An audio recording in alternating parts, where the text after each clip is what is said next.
All right. Hello. Welcome, everyone, to Critique Revolve. I am Michael, your host for today's discussion. And in the studio to help me sort through various topics is Thomas Cowley. Hello, Thomas. Hello, everybody. Okay, Thomas. So you and I are going to talk about a few different things, but we're going to focus predominantly on the Rings of Power because Is that what it's called? Really? The Rings of Shit? Is that better? I like the Rings of Failure, personally. It doesn't The roll off the Rings of tongue, but it Failure. really just signifies... It's clunkily written, just like the show, and really signifies the whole experience. Sometimes when something is so unclever, it becomes clever. Right. So the Rings of Failure, it is. We've come back full circle. Like a ring, you see. That's the connecting thread on that one. And then we're going to talk about some AI news as well as some writer strike.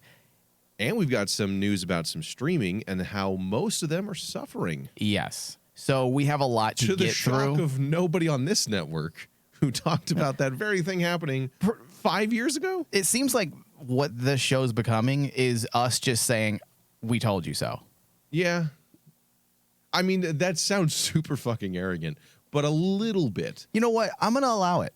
I remember standing in the other room in the kitchen of the studio talking to you about how they were all going to try and divvy up the pie and how eventually they'd all start falling apart because there's not enough pie to go around.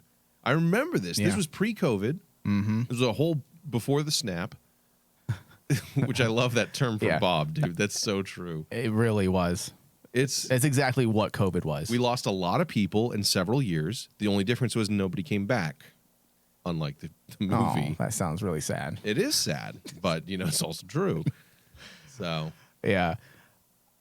I remember that conversation. We've been a little prophetic. I've had a few varying views about streaming. I wasn't as pessimistic about it. Now, when it came to the amount of content they were shoving, you were the one that was pessimistic, and I was the one that said, I don't mind the content as long as the content as long as there's quality. As long as it was good. As And long I as there's told you, quality. How long do you think they'll be able to keep that up? And it lasted, what, 2 years? If that. And not only did it just last maybe 2 years, but now streaming services are they're suffering. Yeah. I believe they're suffering more than people actually realize. The average user doesn't actually understand that these streaming services are seriously suffering to the point that Netflix is now predominantly, according to various reports, Netflix is going to be predominantly pushing their ads tier. And Disney, Bob Iger himself, he's of the opinion that his ad tier is what's going to save the streaming service. Here's the thing, though, that I think they don't quite realize or accept. That is going off of a old mentality, an old broadcast mentality of advertisers will save us, when the entire point of streaming and why people got into it was because there was no advertisers. Yeah. Well, a good comparison between you and I, or a contrast, would be you and I. Yeah. Personally, I don't care about ads. Sure, they're annoying, but I am used to them. Right. They've been embedded into my television experience for as long as I can remember. In fact, I remember you and Ryan both laughing at me when you guys noticed that I watch TV with commercials. And you said, are you human? Who does this? I'm like, well, it is what it is. I have satellite TV. There's certain things that I record on DVR and the commercials come with it. And you skip them. Sometimes you can't. They don't allow you to skip through the commercials. It's required by contract. So I am of the opinion that I don't really mind ads. Certainly there will be certain streaming services that I will never subscribe to the ad tier because it feels weird. And where that comes into play is HBO. HBO has just been this thing embedded into me that you don't watch commercials when it comes to HBO. It's not TV, it's HBO. It's HBO. But when it comes to Hulu and possibly even Netflix, Nope. I don't really care. I don't necessarily care. So, quick backstory. I remember when I first got Hulu, when I first got it, I started paying for it because I wanted to watch Battlestar Galactica. Which, joke's on me, they took it off, and now I think I can only watch on fucking Peacock, so that's cool. At least I finished it. I got the basic entry. It's like occasional ads, tier. I made it through 1.5 episodes. And then I said, fuck this. It's and 90 seconds. Dude. I went back. It was the same commercials. Every commercial break. It's just 90 seconds, I couldn't though. fucking just flick your dick. Do something during those 90 seconds to distract you. That's what I do. What would I do with the other 60 seconds, Mike? 30 seconds and you're done? Okay. I could not stand it. And so I paid the additional price for ad-free. And I've never looked back. Yeah. And Netflix has... That's the thing that everybody's... Maybe this is just me. I'm not a businessman because I have too much, believe it or not, morality for that kind of world. Because to me, Netflix and their entire business model was, you made a promise to not have ads. I am paying you good money to not have ads. The fact that you're starting to put ads in... Well, you can still pay that good money for no ads. But they keep racking it up and racking it up. And then it gets back to the discussion we had in the kitchen where I said, and how quickly does that become cable? Because all of them equal the same cost, $100, $120, $150 a month that you had for cable. Where does that end? And how long until, because they're all suffering financially, that they decide to conglomerate, group up into package deals. We've already seen it with Hulu and ESPN and HBO. And get the add-on for Stars for your Amazon Prime. We're seeing it. Cable 2 is happening in front of us. There's dashboards that already do. I call them dashboard streaming services. There's a more technical term, but like something like Roku TV is simply a distribution hub, and they now have their own live channel as well with a bunch of free. So we just came right fucking back. Because their free channels is literally like 1980s, 1990s cable. It's ads. You can't pause it. You can't rewind. You can't forward. You can only watch, quote, live. And then they have a bunch of add-on services. Well, you can add Disney Plus, you can add Hulu, you can add Netflix. So essentially, we already have it. Apple TV has their dashboard now as well, where you can watch all their Apple content. Or ESPN. And just to be fair to Apple, they're the only ones that have not pissed me off yet. Apple has agree with that. Amazing content that people don't even realize, it seems like. It doesn't actually register on the discussion radar. It doesn't. And yet Apple TV is churning out some really fantastic original programming, but not just television, movies, documentaries. Yeah. Have you watched Prehistoric Planet? And their rate has not gone up. I will. Is good. Is that the one that's hosted? It's the dinosaurs with David Attenborough. Yeah. Yeah, I saw that pop up. I was going to check it out. It's 5 episodes. So Apple TV has not raised their rate. Now they are in another category. They raised it a couple of bucks about a year, which is understandable for the amount that they're doing.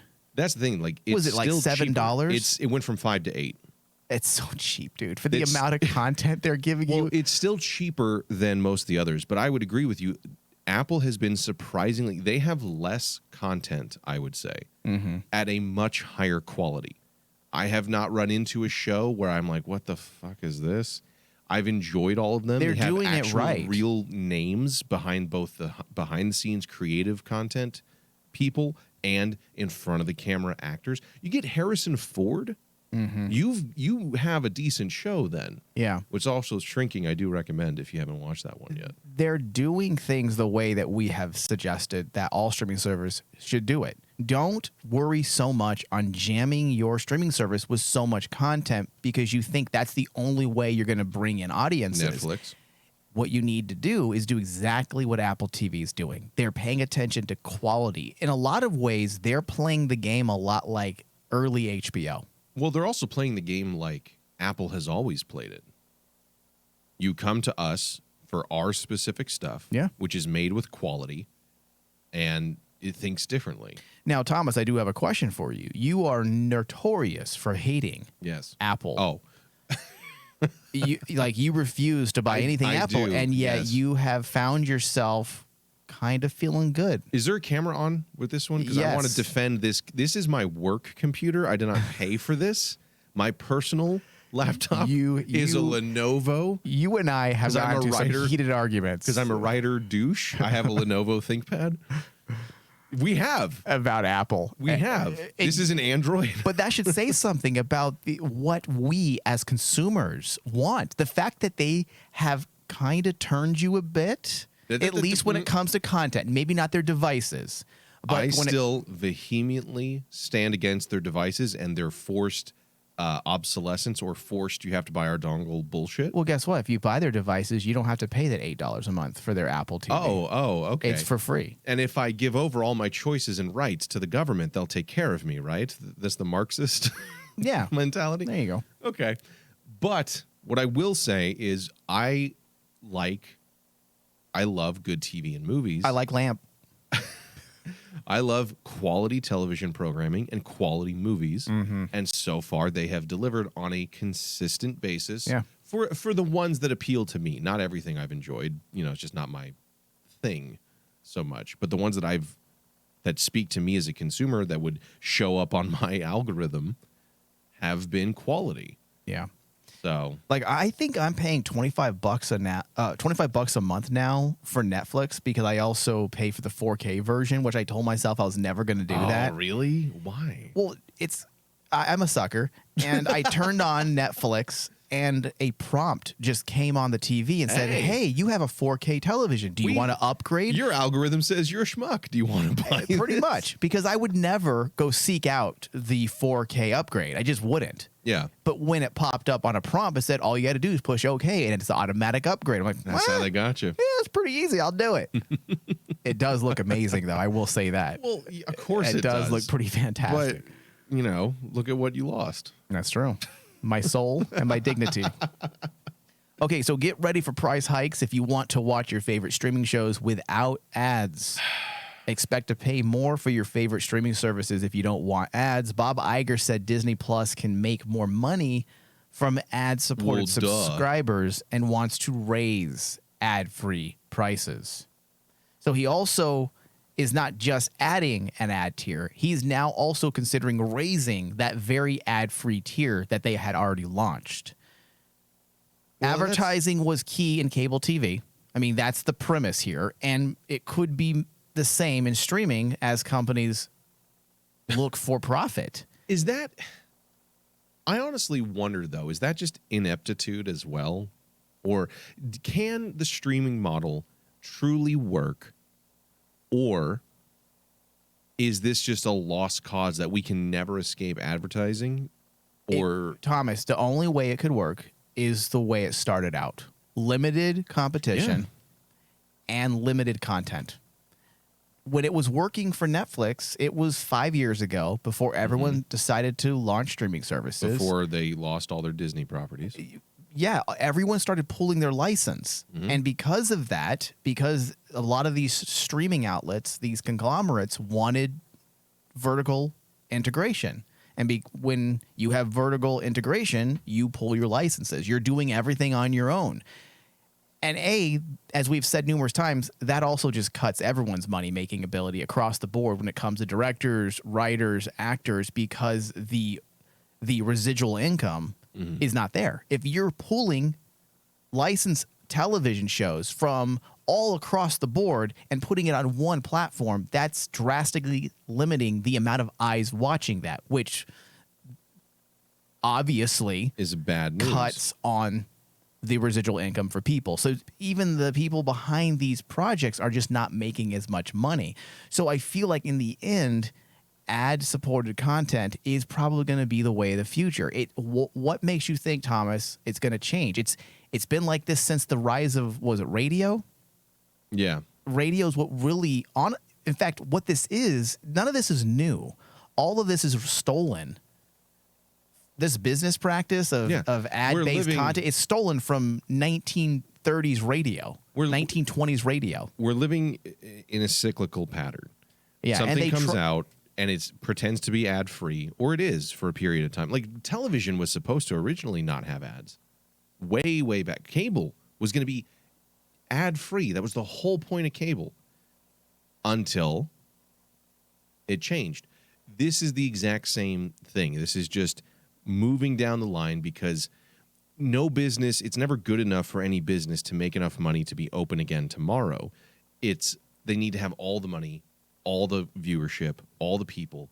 And I think the problem with some of the globalization of media specifically is that the business model that has been existing since the 80s has ever increasing profits, ever increasing shareholder revenue, ever increasing viewership, ever increasing.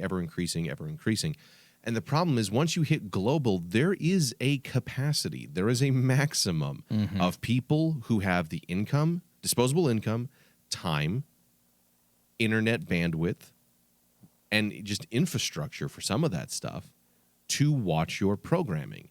And so like any other industry out there, once there's no more gaining market share, it's about stealing market share from your competitors. And right now they're tapping out and quickly losing their maximum because they all went off of misguided numbers. The influx of viewerships, subscriptions, and minutes or hours watched from the pandemic has given accountants, CEOs, and all the people in charge falsified, inflated numbers for 2 to 3 years of projections that they're basing these decisions off of. They're not going off of how do we gradually, slowly increase over 2019 to 20 to 23, where we're at now, but instead look at the massive hike in numbers and say, well, now we have to keep going up. Well, people are now back to work. People are now out and doing things. People are not watching as much as they were because they're able to do other things. And so viewership is dipping. Subscription numbers are dipping. And rather than adjust to, okay, well, these numbers were clearly inflated, we should delete these from our records as far as projections for the future go, because these are outlier years. They are determined to make this just one more step along their bar graph to infinity. And that is unsustainable. Yeah. And so you're going to have price hikes and more ads, and that will continue at a certain rate until people just don't pay for it anymore. Well, me, who I'm not stingy, nor am I frugal. Not that that's a bad thing. I understand times are tough, and I'm wasteful with money. When it comes to, I'm not wasteful, but when it comes to things that I believe in spending money, I don't hold back. And when it comes to entertainment, I don't go out and do a lot of things. I don't go to bars and drink. I don't spend a lot of money on going on vacation. So where I have chosen to spend my money is on entertainment, at-home entertainment. So I have every paid channel. I have every streaming service. But even I ended up canceling my live Hulu package because it went from $60 a month, which was, basically cable. And you have to remember, the reason why I did this is because I cut the cord. I had DirecTV, and I was spending about $275 a month on DirecTV. So I looked at that and said, I never even watch all these channels. I mostly watch the premium channels that I also subscribe to. So I canceled that, got Hulu, which offered pretty much the exact same thing for a fraction of the price. But now, because Disney is just plummeting, hemorrhaging money, hemorrhaging money. Yeah, I can't talk. Hemorrhaging, bleeding. But there we go. Yeah, let's go to simple words. Simple words with Michael Flores. Less syllables. Simple words. It's a new show. Oh my God, I hate myself. Can I hemorrhage, please? What was I saying? Oh, so 60. So they took the rate up. I think it's like $80 now. Yeah. The other day, this is how I knew something was wrong. My son saw my bill screen for Hulu, and it was $97 because of the add-ons that I do. No. And he looked at me and said, "You spend $97 a month for Hulu?" I said, "Yeah." He's all, "I thought it was like $10. That is a lot of money." And when my 15-year-old said that, telling you that, it made me has think. more financial acumen than you. I was like, that is a lot of money. And so then when he said that, I started paying attention to my viewing patterns. And I realized that I wasn't even watching the cable content on Hulu. Yeah. So I canceled it, and now I'm spending, I think I added ads back on, and I believe I'm spending like $11 now. I'm like, okay, this is better. Give me those ads. I don't want to spend $60. I don't mind. Again, I'm used to ads. I know it's ridiculous to you guys, but I just can't. But it's not a stand big. them. As I was saying, the invasive nature of them is what I can't stand. How we started this conversation was by contrasting the two of us when it comes to that. And that's the biggest difference right there. And that goes right back to what you were saying. Who's really going to want to do this? Because the younger generation, like you, are not used to that. I am. So the older generation will be okay, but we don't matter. As I get older, I don't matter anymore to these people who are desperate. They want the future. And the future are not used to ads. Now, that might change a little bit with the younger people now because the YouTubers and the TikTokers are now... Sponsored content is what'll change it. Yeah. Do you remember in the Truman Show where she's like, I only use, the special cleaning product. I use Cascade and for all my dishes. she turned to the camera, Cascade, it gets those dishes nice and clean. That is what... Calling it now.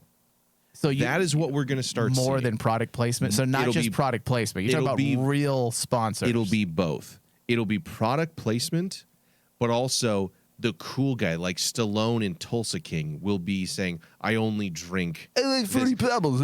They will look That's my Stallone. They will look at how do we get to be synonymous with this the same way that Bond and martinis are synonymous. Nobody thinks about a martini and doesn't say, oh, shaken not stirred.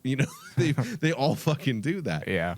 That is where, because kids today, and I said that as an old man yelling at clouds. Kids today. TikTok users and YouTube is used to sponsored content where you hide ads. But they also have ads now too. No, they have both, but they hide the ads within the thing they're watching. Yeah. It's no longer, we interrupt your programming for this ad break.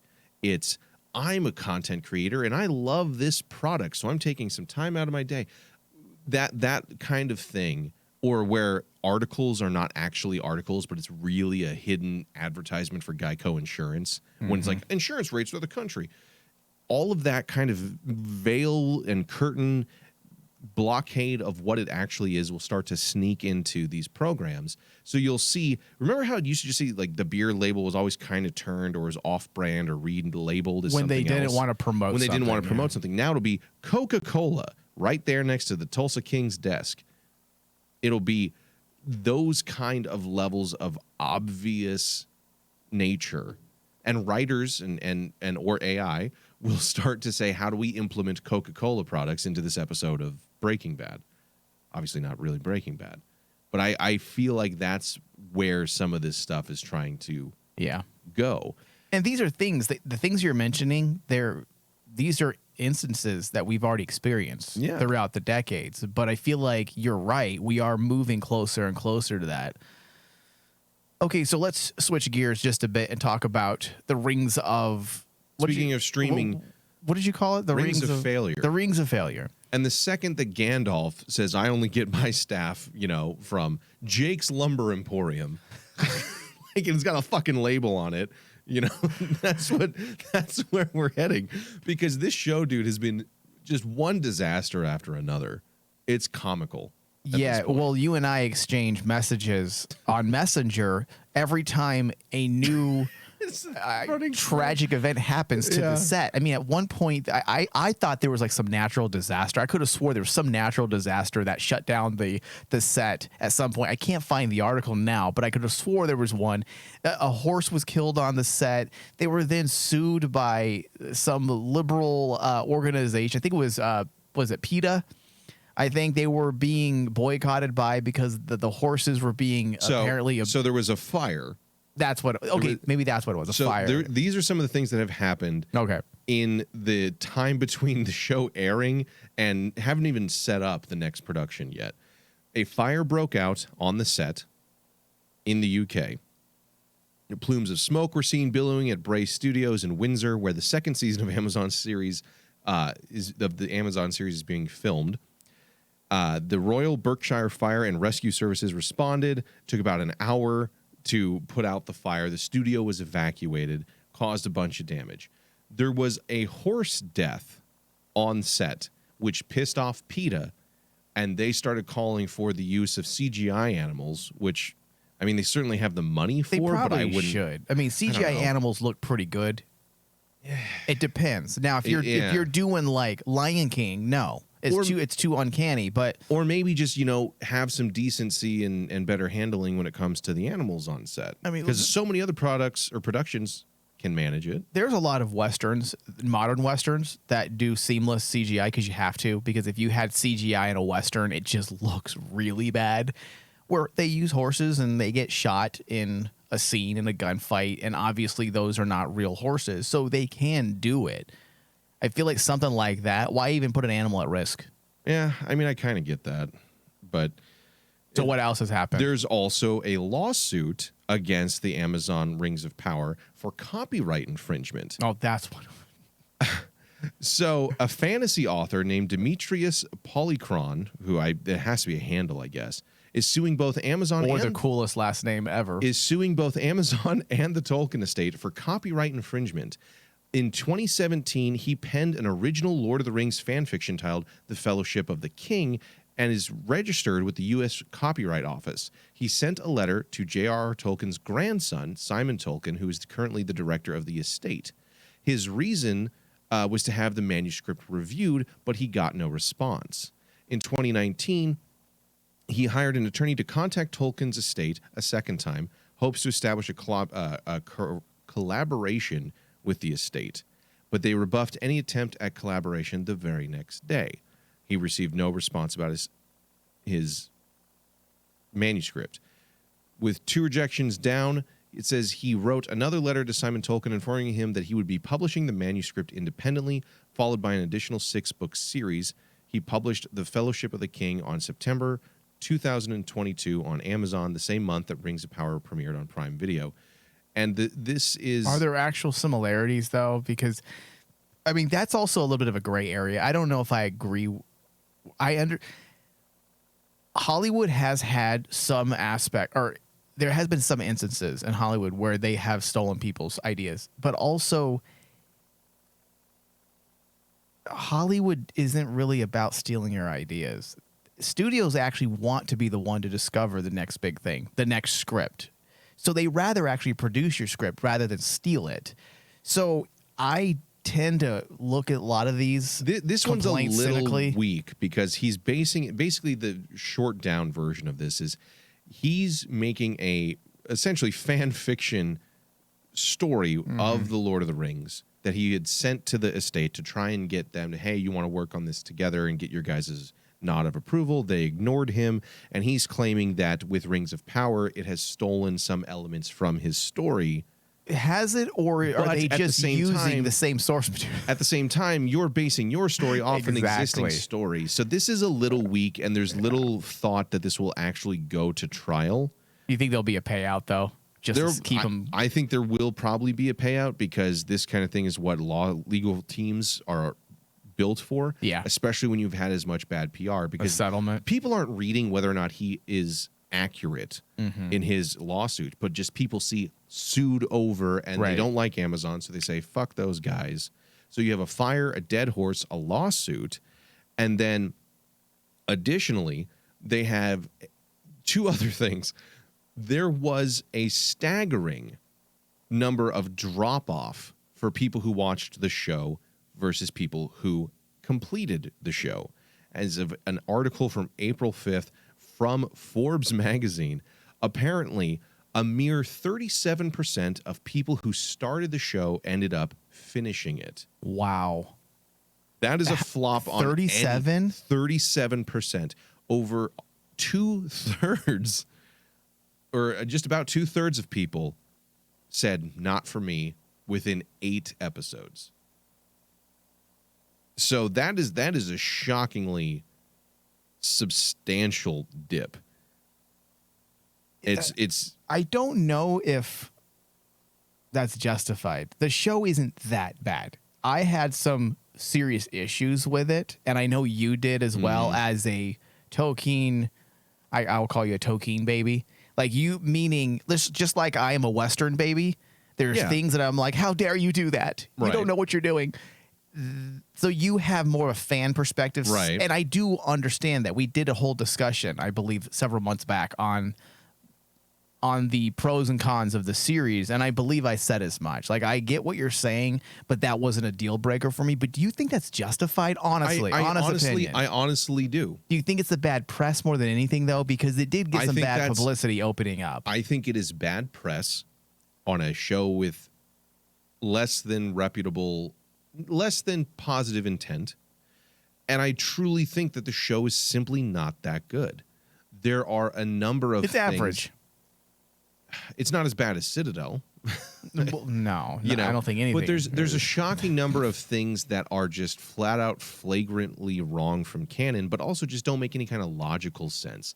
Little dumb things like the sea is always right, and that bit about the rock that boats float because they look up. Like, it's just this attempt to be wise that is poor quality writing across the board. You have unlikable characters who fuck around for the entire season to learn something that has already been known from episode 1. They tried to like pull the rug out from under us, but but it didn't work. The rug was firmly underneath our feet when they tried to pull it. It was, and they actually fell backwards. Watching the magician pull the sheet and off the tablecloth and all the places. This was just pulling the tablecloth. All the dishes fell over, the table fell over, and it pinned Grandma to the ground. Oh, man. It has so many issues that we literally don't have time for that here. We did a small episode, and I kind of want to cover the second one if given the opportunity, because we're gonna get the episode. It's oh nice early, yeah. It's got so many writing inconsistencies or just simple cliche elements that, for what it's supposed to be and the amount of money that has gone into it, it should be better than that. That's the obscene thing right there. The amount of money that they put into this production, and it just wasn't. When you really watch the show, you're like, wow, you put what was it, $500 million for 6 episodes? 8 episodes. That's just insane. I don't see where they put it. Plus, that's the reported budget. That's not including marketing. And usually the reported budget is kind of fudged. But on top of this, the writers, after the bad feedback and that drop off to 37%, said, well, if you didn't like season 1, you're going to love season 2. Because they're going to change the writing direction, apparently, dramatically, which also begs the question, what if you were the few 37% who did enjoy season 1? Now we're just going to get screwed over, is the logic? Well, apparently, but it won't matter. The showrunners have said that they are going, and I'm wondering if this is due to feedback, because we know Bezos and his son had their own invested interest outside his of son just did, yeah, outside of just, hey, I'm the CEO of this company and I want them to make money. According to Bezos himself, his son told him don't, because he's a huge Lord of the Rings fan. Yeah. So I'm wondering if because of that, the showrunners are now going back and looking at season 2 a little differently. They're moving forward with their plans. They're not going to be changing direction necessarily, but they are apparently going to be adhering a lot closer to, rather than their own interpretations, they're going to be adhering a lot closer now to the source material. Well, I think I said this during our Rings of Power discussion, where I said, The Lord of the Rings is such a well-written, thought-out universe that took Tolkien years to develop, decades. It's like somebody coming out and saying, yeah, we already have a submarine made out of metal that works perfectly fine. What if we made a submarine out of bread? Just to be different, without realizing that the seagulls and the water itself are going to destroy this thing before it even has a chance. But Mike, here's the kicker, the latest news. It won't even matter what the direction was, because the Rings of Power is to complete season 2 filming without the showrunners due to the writer's strike. They're just going to go forward anyway. And that's a little concerning. And there are other productions that have done similar things that have been announced throughout this whole writer's strike currently. But this one concerns me the most because this is such a large production that's already had writing problems. And to say that you're moving forward with production and the showrunners will have no more involvement during the strike and they're not on set, that concerns me because everyone knows that you continually rewrite through production. Yeah. If something doesn't work, you rewrite it. And many times things don't work. On paper, it may look great and it may read fine. But then when you're on set, it doesn't always. Sometimes the chemistry between a couple actors or even just hearing the line out loud in the actual moment of the scene just doesn't work. So you have to sit there and say, well, let's make this work. Let's go back and maybe change her entire, dialogue. And that may be up to 2 to 3 to 4 pages. You can't ad-lib 2 or 3 pages. Oh, little do you know. I mean, certainly you can. It doesn't mean it's going to be good. Well, that's the thing, too. So they were kind of prepared for this, according to the EW article. This article came out 2 days after the writer's strike was announced.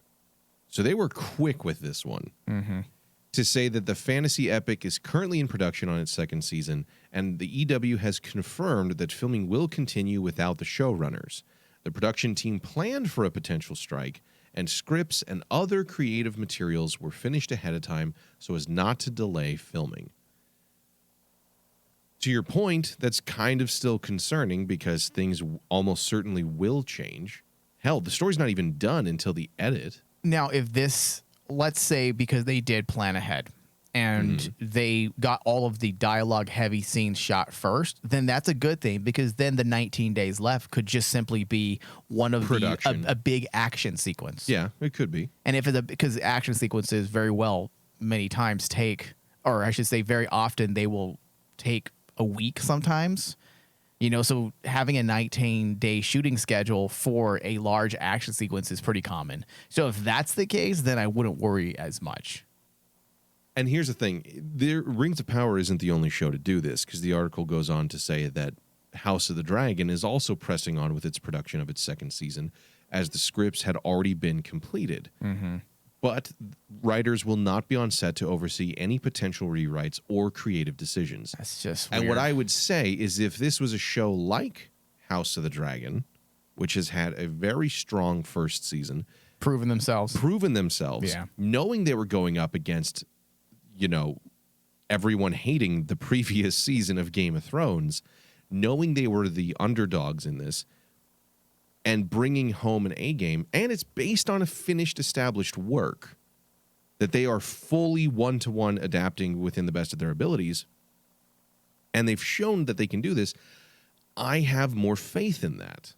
But Rings of Power being a bastardization of an established work that is made up on the fly, that is not written well, I don't have the faith that it'll survive this necessarily. Like I wouldn't be surprised if a year from now we're watching House of the Dragon, we're like, yeah, it definitely took a dip, you can kind of tell, or maybe there's only 6 episodes or something, because a lot of shows in the previous writer's strike reduced the number of episodes. Supernatural was one where there weren't as many, but they were still pretty solid because they just took out the fluff and went to what was supposed to be happening for the show. I wouldn't be surprised if we say it kind of dips a bit. But Rings of Power, I don't think they have the ability to take another hit to the writing room. Well, if it does end up taking a hit, there won't be a season 3. The show is way too expensive to have a 37% drop off or a 30%.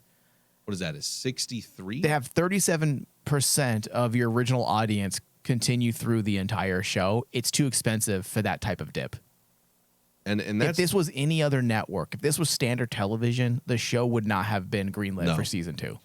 No, not at all. And also, your best bet, or statistically, is coming in at that 37% or maybe 50% of what your season 1 is. That's being generous. Yeah.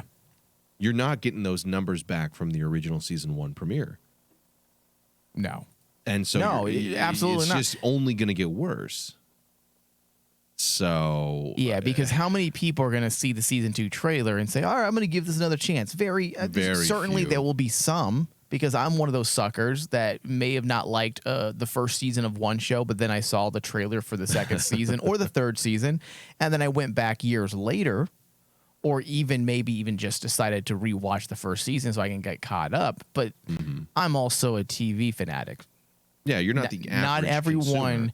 You were paying $100 for Hulu. Exactly. I make time. As I said, I don't go out to bars. I don't go out to the lake. I stay at home. My entertainment's at home. So I'm willing to give these shows chances. Whereas the average person is very busy. They have life outside of their job. They have a life outside of their home. And they may not want to invest that time. Yeah. I think it's going to really struggle. No, I agree. Okay, so speaking of strikes, studios push back on WGA's gig economy claims. This has been very eye-opening for a lot of people outside of the business, the television and movie business. And in a lot of ways, this strike has validated many of our own critical complaints about the current quality of a lot of television shows in the way of writing. Certainly things look amazing and beautiful. Production quality is at its peak, in my opinion, when it comes to current television. But writing there's itself... some ugly warts here and there, but on average, every show's looking better than anything you would have seen. was that wart. She-Hulk is that blemish. Yeah. But writing-wise, it seems like a lot of shows, the majority of shows, are really suffering from this. And it seems like some of the complaints I've had about single writers, 2 writers, 1 showrunner doing directing and writing duties, which is unheard of. Yeah. That's not a thing. Television has pretty, for the most part, I'm going to be a little hyperbolic here. They don't do those things. Typically, you have a producer, executive producer, showrunner. Showrunner runs that writing room. Usually the writing room consists of anywhere between 6 to 12 and more writers, but usually the average tends to be 6 to 12. Well, apparently a part of this strike, there seems to be various things that have motivated this strike besides the typical contractual things of getting paid more. Has a lot to do with also what the studios are doing with the writing rooms. They have now diminished the size of the writing room.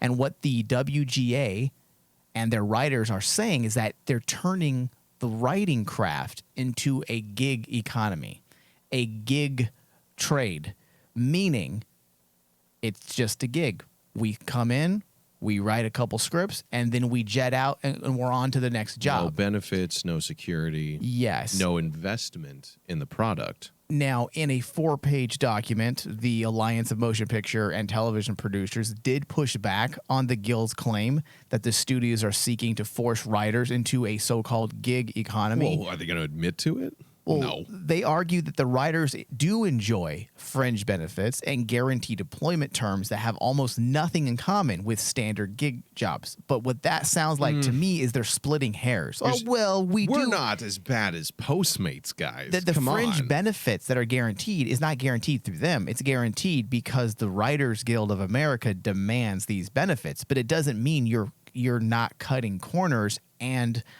essentially marginalizing these writers into gig type contracts. Yes, you're going to adhere to what the guild demands, but you're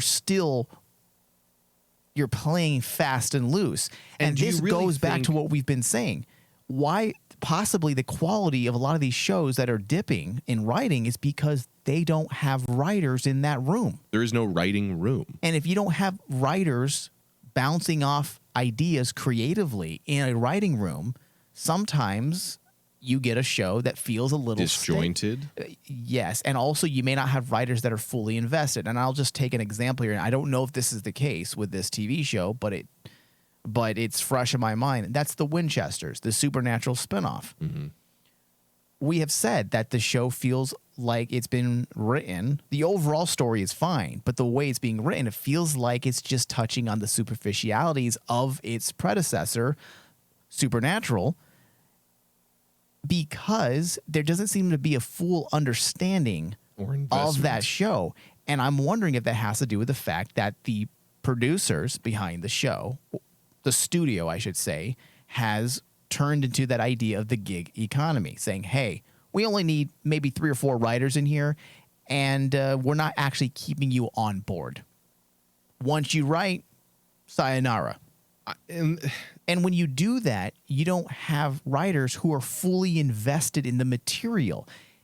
When you have a gig job, like, let's say, a band, Are you invested in the venue that you're performing? No, you're there to get paid and then you leave. Here's the other thing. Here's a good example. Have you ever, especially during the pandemic, ordered groceries to be delivered? Yeah. Instacart, whatever it was. How many times did you order vegetables that were either wrong, or you got the crap one, or a small shitty one, the one you never would have picked? Right. Because they don't give a fuck about the content going in. Their job is to deliver you the groceries. I got you lettuce. What does it matter if it's romaine versus iceberg? You said you wanted lettuce, but they didn't have the investment in what was going into it to deliver a high quality product. Their entire purpose was simply to deliver a product. Right. And that's what's happening here. That's why we'll play fast and loose with these lore elements, or it's no longer investment in story. It's simply give us some content and then we're done. Right. Our relationship is severed. And then and the Alliance of Motion Picture and Television Producers claiming that it's totally different because they enjoy fringe benefits. Also, never has the word fringe been used in like a positive sense. Fringe benefits and guaranteed employment terms compared to the rest of the actual gig economy. They're like, it's totally different. But should you really be comparing yourself to Uber, Instacart, Grubhub, when you're a multi-billion-dollar industry? But also, as I said a few moments ago, that justification isn't, they're acting as if they willingly give fringe benefits. That is demanded by the guild. Yeah, that's on strike. Only there because it's demanded by the guild. Yes. And has already been established. If it wasn't established, it would not exist right now. Yes. So the Alliance of Motion Picture and Television Producers have also rejected the need for a hiring quota, which is something that the WGA is pushing for. And they're saying that it's incompatible with the creative nature of our industry. It wasn't true for the first 80, 90 years. The Guild is proposing a staffing mandate that for most shows would require a writer's room of at least 6 to 12 writers. That is a flat out lie, dude. Now, I will say there's a little leeway, in my opinion, for that. I don't agree with their comment that it says it doesn't fit with the creative nature of our industry. I completely disagree with that. Yeah. However, if you have like a BBC type show, that's not a part of this argument right now. That's a whole other thing. But my point is just use it as an example. You have a show that is run on the BBC, and typically you have maybe 2 or 3 writers, and it works for a small show. That's, for example, Sherlock. Well, that's entirely different. 3 writers, 4 writers is fine. So yes, I feel like there is some room for short 3 order episodes. shows. That's what I'm saying. For short episode ordered shows. Absolutely, there's some room to say, well, maybe just 3 writers for a show that consists of 4 or 5 episodes. But if you're doing anything more than 5 or 6, you need those creative minds in there, whether or not all those writers are going to actually have a produced script. Back in the old days of television, I remember one of my professors told me, my television professor, he told me that you would sit down all season, sometimes 2 or 3 seasons on a TV show, and you would write. And oftentimes the entire season would go by and your script never got chosen to be produced for an episode. And then eventually it would pop up when it was needed. The whole point of that is creative wiggle room. You have people writing content so that if you do need it, you go to it. When you don't have writers in that room, you're not going to have that type of creativity. It's not conducive with creative discussion and back and forth. And you need that. This isn't like doing movies. Movies can be written by one person. Usually are. Wow. TV shows are a little more complex. There's a lot more going on. You have numerous characters. You have a lot more subtext. Episode to episode. You have subplots. Exactly. You have story A's. You have story B. You have story C. Usually throughout various episodes. You need more minds in there making sure that it's all coming together. Your bases are covered. Yeah. So I don't necessarily disagree with it. They do say that they don't agree that in applying a one-size-fits-all solution to shows, that's where I might agree with them. I don't feel like a one-size-fits-all is a solution. However, between a one-size-fits-all and the studios doing whatever the fuck they want to do and saying, hey, we only need 2 writers, I feel like we should go with the 6 to 12 Well, I think writers. I think that's a decent range, honestly. Yeah. 6 people minimum, that's not asking too much. Even for 3 movies or 4 movies, that would be a Sherlock level television show with multiple subplots and various other elements. And again, you're overarching from year to year, hypothetically. Asking for 6, that's why there's a range, 6 to 12 minimum. Mm-hmm. Yeah, so then if you're a show that doesn't need as many, you do 6. And if you need more, you do 12. I don't see that as being an egregious ask. Yeah. While I will say I do agree not everything is the same. You can't have a one-size-fits-all. Not everything's going to need, 15 people on it. So possibly an episode order should be part of the qualifiers. Maybe. But then you might see studios saying, well, we're going to start ordering only 5 episodes a season then. And that's where Yeah. Wiz's debate continues. Yeah. Okay, so switching gears, we only have a few more minutes. I do want to touch on a few AI topics. Elements. Or, you know what? We only have one. We only have time for one AI topic, and I feel like the one that's more fitting for this show is coming from a SAG actor who's also a WGA writer. Her name is Justine Bateman, and the only reason why I gravitated to this particular tweet, because she tweeted out some particulars behind AI and what it's doing, or at least her theories behind where it will be going for the movie industry as a whole, is because one of the philosophers I follow is a technological philosopher. So they philosophize on the advancement of technology. And what that means is they delve into the ethics of technology. And a lot of them are jumping on this AI thing. And for the most part, they're all for AI philosophers, but they feel like we need to take a step back and really understand what we're doing before we just plow forward. And one of the philosophers I follow retweeted this person's argument, saying that they totally this is a perfect example of where Hollywood is going with AI. And this fits right into the same, or I should say, this syncs up with our last discussion on Critique Revolve. Yeah. So I'm just going to read through these points, Thomas, and just interrupt wherever you see fit. When okay. I take a drink because I'll be depressed. Yeah. So Justine Bateman tweets, SAG actors, I want to talk about AI and how it will affect you. I'm a former SAG board member and former SAG negotiating committee member. I'm also WGA and DGA. As a coder and someone with a computer science degree, I want to tell you where I believe AI is going. AI written scripts and digitally scanned actors, image and or voice, both already exist. Some talent agencies are actively recruiting their clients to be scanned. You choose the projects and get 75 cents on the dollar. Your digital image can be triple and quadruple booked, so that bodes well for a 10%er. Films customized for a viewer. Based on their viewing history, which has been collected for many years, actors will have the option to have their image bought out to be used in anything at all. Films ordered up by the viewer. For example, I want a film about a panda and a unicorn who saved the world in a rocket ship and put Bill Murray in it. Viewers getting digitally scanned themselves and paying extra to have themselves inserted in these custom films.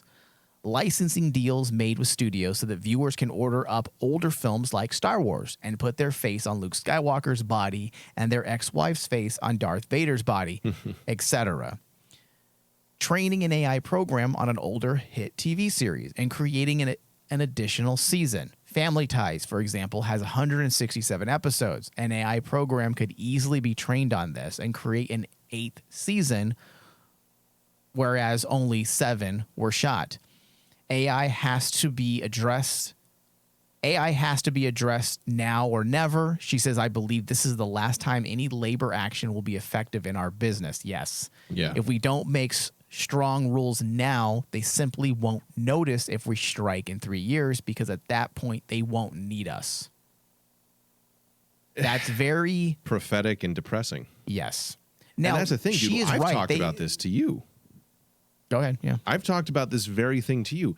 I vented to you because my work has already used Well Said, which is a voice AI, to have not narration by a voice actor or a human person, but to have a computer program speak all the words necessary for training, video, voiceover, narration, whatever it is, that I have a problem with, because it's cheaper and easier for them, and they can change the scripts of whatever training video 1,000 times because they can't make a fucking decision to save their life, and have that just say it, put it in the program, takes 2 seconds, boop, a whole new version. Didn't have to bother with any real people. And I've seen, as I'm sure you have, hundreds of deep fakes of some random person who loves Star Wars transposing Harrison Ford's face over the actor who played him in Solo, whose name I can't remember. Aldrin and Wright. All of James Earl Jones already has signed over his entire voice catalog. Obi-Wan was, I believe, the first time we had 100% AI Darth Vader. Yeah. Why would you pay for an actor when you can have some guy in a suit with the voice of any actor you want, with the face of any actor you want? And we live in a world where it is so, I want exactly what's tailored and custom made for me, that I could completely see people paying extra to have them self-scanned into a piece of art. And that's not art then. That's just content. I also don't think this is going to go as well as actors may think if they are all about this, because why would we pay for a new untested talent when we could just bring back someone from the dead who was amazing? Yeah, and I haven't had a chance to break down the economics behind all this, so I'm not completely schooled up on this. However, the 75 cents on a dollar or the 10 center they're talking about, I mean, what they're doing essentially sounds a lot like how music streaming services pay artists based on streams. And ask how many artists truly make money. 6. Yeah, you're being facetious, but you're right. You're probably right. I think there's 3 that I can think of right now that actually sell albums and make a true living on it. Taylor Swift, Eminem, and Miley Cyrus. Maybe who's Drake? No, he has fallen out of. Oh, Beyonce. My point is that there really isn't a lot of musicians truly making money, and they haven't made a lot of money for the past 20 years. So what it seems like they're doing with actors and eventually writers as well, it's simply going to be the new musical streaming 101, how you pay these people. Most people are not going to make money. Yeah. You'll have people like, Margot the Robbie, big ones, yeah. Hot chicks that someone wants to put in a movie with themselves in it. And also, what kind of movie? I also think that's a novelty. Like, that's not going to, I don't have time to get into my counterpoints, because there are some additional points I would like to add to Justine Bateman, but also some counterpoints, because I feel like even though she's right, I also think some of these ideas are short-lived. For example, how many people really want to order up their own movie? I know at least one at my work who would be all about this. I'm sure there's some people, but the idea of watching things has a lot to do with a communal experience. Or escapism. Yes, but also you want to enjoy your television program many times with other people. Why do you think we come in here and we talk, or even on the phone, or we text message when we hate something or we love something? There's a communal experience. And if everyone starts just ordering up their own customized show, it's going to be short-lived. I don't see that aspect is going to be a thing. I do agree there is that communal element of everyone has a shared This is my joy. canon of Star Wars. Come on, that's bullshit. But no one's going to really start agreeing with that idea. You know what I mean? I could see it from a aspect of people like to get around the water cooler is an antiquated term today, but it's still there. That same thing is still there, of a shared experience. And that's why people love Star Wars, before recent years, and various other shows out there. But I could also see it with as secluded and the huge propensity for social anxiety and new disorders from being isolated. I could see it having at least some level of footing. Maybe not mainstream appeal, but niche appeal. I could see it. Yeah, I don't disagree. I'm sure there's some sociological aspects There's that I a haven't lot thought of. that. Yeah, that's changing how this whole landscape even looks. Yeah. But for the most part, I mean, she's making all the right points. These are not far-fetched. No, absolutely not. And Which it is does make sad. me a little nervous. You know, and she is right that the writers and directors and actors, they need to get in front of this before this AI thing becomes the next social media Yeah. extravaganza, you know, where we weren't sure what social media was going to do, and now it's we're facing everywhere. all of the issues that we didn't think or foresee, Right. or pay attention to. Or flat out ignored. Yeah. All right, so this does bring us to the end of this discussion. On a real downer. Yes. You know, it's just sad, Thomas, because all of the science fiction we've ever read, AI was supposed to be, for a lack of better words here, it was supposed to be essentially a slave. The AI free labor. was going to be a physical entity that worked side by side with us, that did the work we didn't want to do. It was cleaned up. It was supposed to clean our house, walk our dogs, do our laundry, be our confidant if we need one.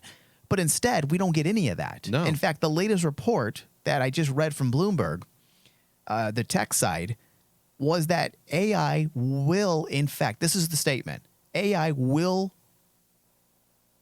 replace pretty much every single job or affect drastically every single job except the one we thought AI was actually going to do, and that's labor. Labor is the only work that AI will not infringe upon. Because it's a lot harder to run a computer program that can actually walk and lift properly and not understand how walls and corners and rooms work. Yeah. But that accounting job that you put all that money and time into learning math, Accounting was number one, Thomas. that's going to be eradicated Did you know overnight. that? Did you hear about that? AI was literally on the number one. Accounting, I should say, was the number one job that's going to be replaced. Absolutely. Why wouldn't it be? It's the simplest program element of a computer. Followed by Numbers. cashiers of all types, It already drive-through do. windows. Wendy's is the first fast food restaurant that is completely going to be migrating over to AI. I often end up going through the self-checkout at the grocery store because there's only one cashier now working. Which doesn't work And out. it takes way too fucking long. When I buy wine, I'm sitting there for 10 minutes Yeah. waiting for them to come and check my ID. It's not No. the end all. This technology is supposed to be convenient, and it's not convenient. When the last thing I want is But to it's call a customer service number, and you thought it was hard now getting a real person. Can you imagine? When the well-said voice sounds like a real person Yeah. and the AI can think like a My real person. Google in my home doesn't even know what I say half the time. Yet. And yet Wendy's is using the same technology. They're using Google. That's the thing. It's so sad. We are eliminating all elements of human creativity and all things that bring us joy. And I'm for technology. I'm a big techno buff, but I'm just this AI thing. We need to fucking slow down here. I'm not a techno buff. We don't have time to get into that. I know. But this is all the shit that I'm like, every piece, like you said, every piece of science fiction has warned us about, and it always starts small. And it always seems innocuous at first. And people will call me a technophobe, but if you're an accountant, you're probably sweating. Yeah. Now the thing we don't need to worry about, and then we're going to end our show. And this is a topic for a whole other podcast. Is the porn industry, right? So stupid. Now that's where I am looking forward to it. If I can say, "Hey, Pornhub, Put me in." Margot Robbie in a scene with me," then I'm for it. Ugh. Pay her that 75 cents on a dollar. Work it, girl. Here's your 75 cents. Oh, that's terrible. So where we don't need to worry, and this is what I see a lot of people, people like I don't want to say the ignorant folks, but just people who may not be schooled in everything that's going on. Mm-hmm. No, this isn't going to come after us, guys. This isn't sentient AI. We are so far away from sentient AI. What you need to worry about is the economical fallout. That's what you need to worry about. Yeah. Sentient AI is not a thing. we're a long ways away. I don't think any of us in our lifetime will see a true sentient AI.